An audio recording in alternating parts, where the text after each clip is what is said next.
자, 지금 부비게이터님 함께 하고 계십니다. 25살부터 부동산을 시작을 하셔서 건물주가 되신 고대생.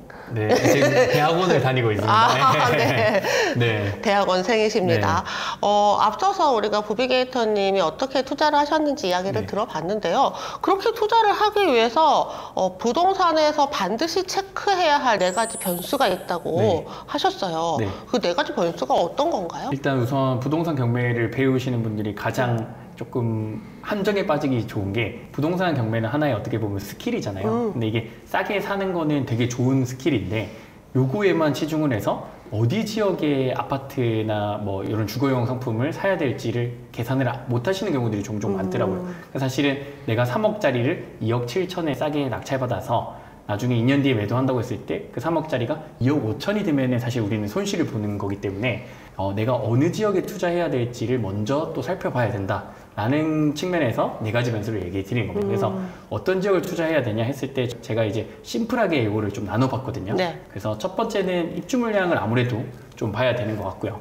이거는 뭐 수도권이나 지방 다 할 것 없이 그렇고, 대신에 서울, 경기보다는 그 외에 나머지 지역들의 이 입주 물량이 미치는 영향이 훨씬 더 좀 크더라고요. 그래서 뭐 서울, 경기 같은 경우는 뭐 심리나 뭐 정책이나 뭐 이런 대외 변수에 되게 많이 영향을 받는 반면에 지방권이나 이런 데들은 그거보다는 조금 덜 받으면서 이 수요와 공급에서 측면에서 가격이 많이 변동이 되는 걸 제가 확인하고 입주 물량을 조금 중요하게 봐야 된다. 그냥 앞으로 투자를 할 때 처음 볼 때는 내가 투자하는 곳이 향후 뭐 2, 3년 이내에 수요보다 공급이 더 많은지 적은지를 체크를 해서 아무래도 적은 곳 위주로 먼저 봐야 된다 라는 걸 먼저 얘기를 드렸고요. 이게 사실 입주 물량을 꼭 봐야 되는 이유가 지방은 작잖아요. 맞아요. 네. 그래서 신도심이 생기면 구도심에서 다 글로 가버리더라고요. 그래서 이쪽이 쭉 가라앉았기 때문에 사실 수도권은 늘 수요가 있고 서울도 늘 들어오고 싶은 사람들이 이제 항상 대기하고 있는데 지방은 그렇지가 않죠. 그래서 신축 아파트 생기면 깔때기처럼 그냥 쑥 빨려 들어가고 우리 집은 구축이 돼버리는 그런 현상이 종종 있습니다. 근데 그 현상은 앞으로도 좀 더 심화될 것 같아요. 집을 여러 개 갖고 있을 수 있게 해주지 않으면. 맞아요. 네, 맞습니다. 집을 여러 개 갖고 있을 수 있게 해줘야 이 지방의 불균형이 좀 해소가 될 텐데 위에서도 모르시진 않겠죠. 그렇죠. 네.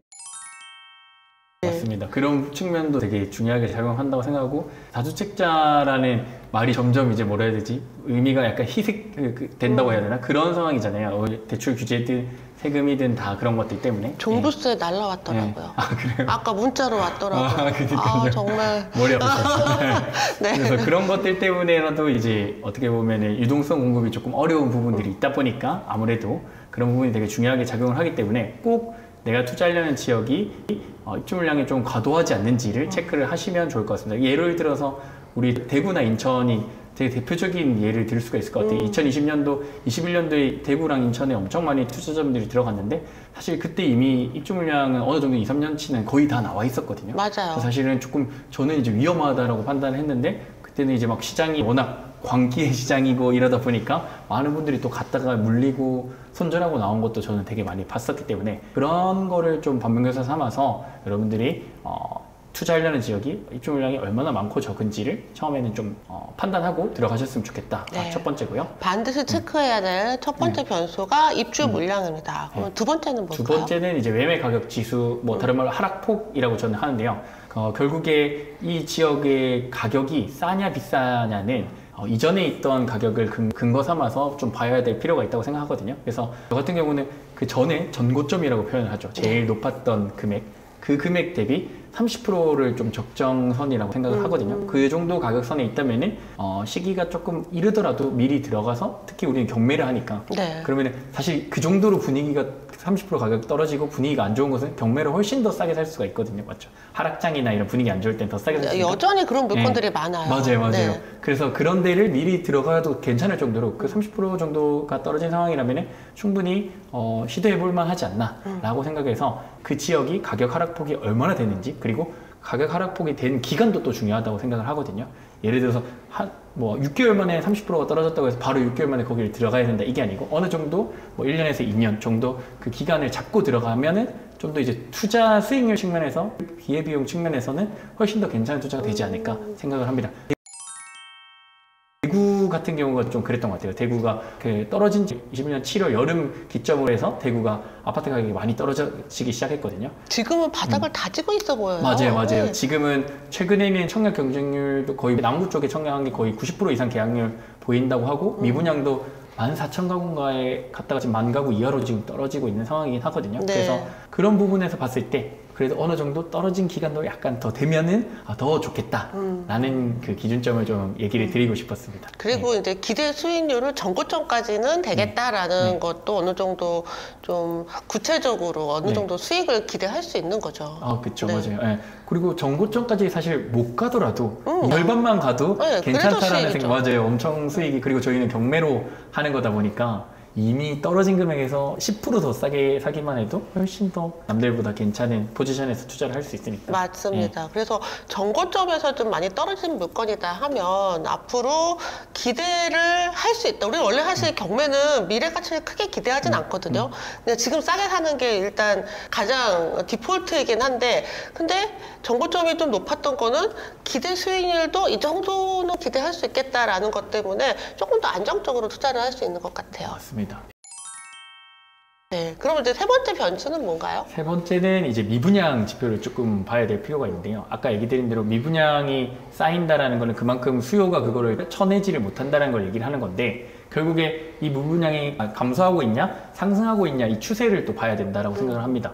그래서 결국에 여기에 지금 이 지역에 수요가 증가하고 있다면 미분양이 어느 정도 감소하는 추세를 좀 보여줄 거고, 그 다음에 여기에 수요가 좀 줄어들고 있으면 미분양이 늘어나고 있는 추세를 좀 보여줄 수 있기 때문에 방금 앞에 얘기 드렸던 두 가지 변수, 그리고 다음에 나올 한 가지 변수하고 같이 요거를 합해서 좀 보면은 이 지역이 내가 지금 투자해도 될지, 투자를 지금 하면 안 되고 다음에 해야 될지를 좀 판가름할 수 있는 하나의 변수가 또 될 거라고 생각을 합니다. 또 특히 지방에 더 중요한 변수겠네요. 맞아요. 네 번째 네. 변수는 뭔가요? 네 번째는 이제 청약 경쟁률입니다. 결국에 아까 방금 얘기한 대구 같은 경우도 청약 경쟁률 사실은 뭐 그동안 지금 한 근 2, 3년간 없었어요. 그러니까 다 미달, 네. 뭐 미분양한 것도 할인 분양하고 뭐 한창 그 단톡방 시끄러웠던 만촌 자이르네 여기는 분양가가 너무 비싸서 할인 분양했는데 그 수분양자들이 화가 나서 뭐 의자를 이렇게 막 던지고 뭐 그랬던 사건이 있었던 동네. 맞아요. 거기 근데 가격이 또 많이 올랐거든요.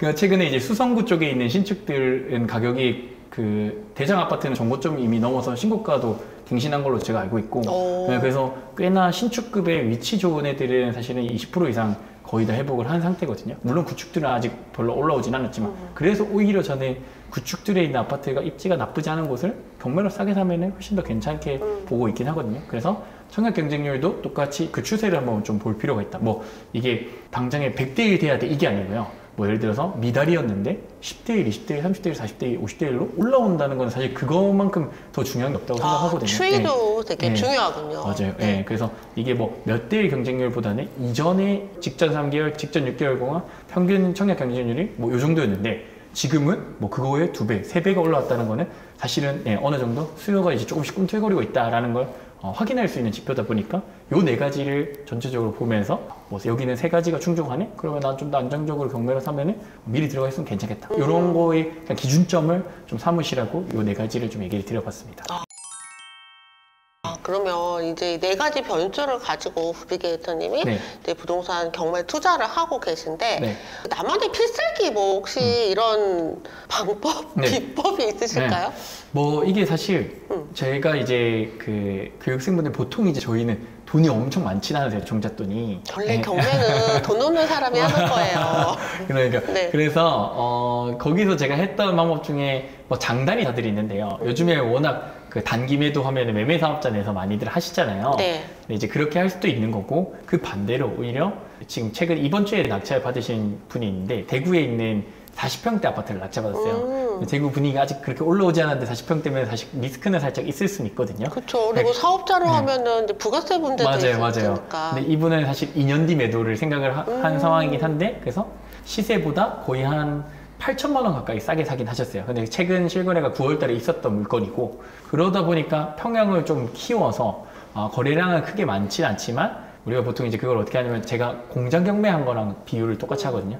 제가 공장 경매 했을 때는 시세보다 거의 한 3, 4억 이상 싸게 낙찰받아서 9개월 뒤에 팔았거든요. 똑같이 그걸 이자를 그 정도 내더라도 충분한 수익이 난다라고 하면은 그런 부분들의 좀 틈새를 좀 공략을 해서 좀 들어가도 괜찮잖아요. 경쟁이 거의 없고 뭐 시세보다 훨씬 싸게 살 수 있으니까 내가 이거를 기다릴 수 있는 공부가 돼 있는 분이라면 이런 것도 하나의 어떻게 보면 낙찰가 상장하거나 낙찰 받는데 훨씬 더 좀 유리한 포지션으로도 가볼 수 있다. 사실 이제 단기 매도 요새 다들 열심히 하시잖아요. 네. 근데 단기 매도로 벌 수 있는 돈이 그리 많지 않아요. 그렇죠. 단기 매도로 1억씩 벌 수가 없거든요. 그렇죠. 네. 그래서 이렇게 조금 시간적으로 자금적으로 좀 여유가 되신다면 네. 방금 했던 방식으로 네. 2년을 보유하고 매도를 네. 한다. 그러면 집이 한 채라면 비과세일 거고 맞아요. 집이 여러 채도 일반 과세잖아요. 네. 그래서 사업자로 인한 부가세도 안 내도 되고 네. 대형이라도. 그래서 저도 좀 보유할 수 있는 여력이 있다면 1년에 몇 개씩 사고 팔고 하는 것보다 가만히 있다가 2년 후에 파는 게 오히려 돈이 더 될 수도 있다. 맞아요. 네, 그렇게 말씀드리고 네. 있어요. 맞아요. 그래서 근데 이제 당장 손에 쥐고 싶으니까 맞아요. 어쩔 수 없이 단기 매도를 하시는데 이제 단기 매도 하신 분들이 나중에는 또 2년 보유를 많이 고려하고 계시더라고요. 네, 이게 다 그러신 것 같아요. 예, 저도 이제 그렇게 해봤었고 뭐가 더 괜찮냐고 질문하시지만 결국에 일단은 한 번은 사이클을 돌려보고 한 번은 빨리 해보고. 해보고 싶은 마음이 엄청 크신 것 같더라고요. 제가 그렇게 그럼요. 아무리 권유를 드려도 이제 그게 이제 어쨌든 뭔가 해봐야 실제로 느껴지는 게 있으니까 그러신 것 같아요. 예. 이게 당장 손을 한번 쥐어보고 싶은 마음은 맞아요. 얼마든지 저도 이해해요. 네. 그래서 단기 매도 한번 해보시고 그 다음에는 이제 제대로 수익 내는 이거 사실 많아야 3천? 네. 이 정도 되는 것 같아요. 우리 네. 멤버님 얼마 전에 4천 정도 매도 차익이 나는 것도 하셨지만 이게 쉽지가 않아요. 많은 사람들이 1,000만 원 보고 하고 있거든요. 근데 2년만 보유하면 5천, 6천 나는 물건들은 너무 많아요. 그래서 방금 말씀하신 장기 보유는 아니에요. 2년 보유 고려하시면 더 좋은 투자가 될 것 같습니다. 자, 부비게이터님의 부동산 변수 그리고 필살기에 대해서 드려봤는데요. 그러면 2025년 부동산 시장은 어떻게 전망하고 계시는지 다음 영상에서 확인하실게요.